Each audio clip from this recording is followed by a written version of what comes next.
Hello friends, welcome to my channel. Today we are going to do some bubble painting with straw. This is an amazing art activity for kids and even adults. All you need is a straw, some food coloring, and a sheet of paper or cardboard. Let's get started. First, pour a little bit of water into the container. Make sure that it's not too much or too little. Just enough so that the paint can be diluted in it. Add 3 to 4 drops of food coloring to the water. You can use one color or multiple colors. It doesn't really matter. Mix it up and let's start blowing bubbles. Take the straw and start blowing bubbles into the water. You'll notice that the bubbles will take on the color of the dye that you added. That's how we're going to make our painting. It's a really fun way to experiment with colors and make some really pretty art.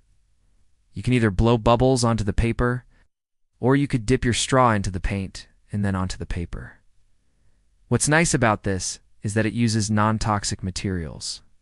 Of course, you want to keep an eye on your kids when they're redoing this, just in case they put the paint in their mouths. But other than that, it's pretty safe and it's a lot of fun.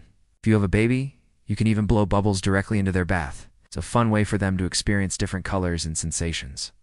And if you don't have a baby and you still want to make more bubbles, you can simply add more water to your container and continue painting.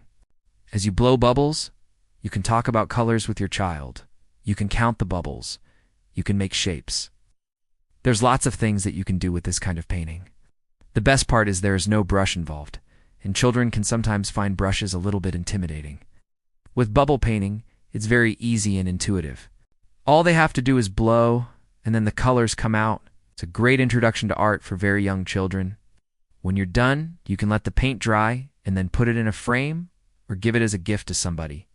Or you can save it for next time and blow bubbles on top of the old paint. It's a lot of fun to layer different colors.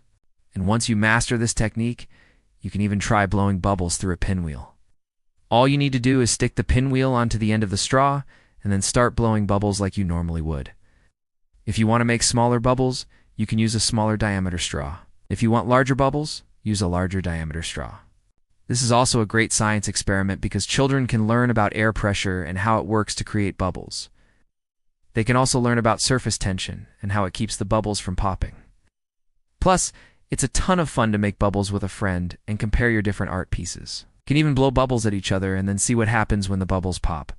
I hope you enjoyed this video, and I hope you give bubble painting a try. It's a great way to relax and be creative, and it has a lot of fun for all ages.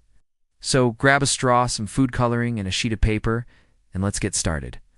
If you liked this video, please give it a thumbs up and subscribe for more fun activities like this.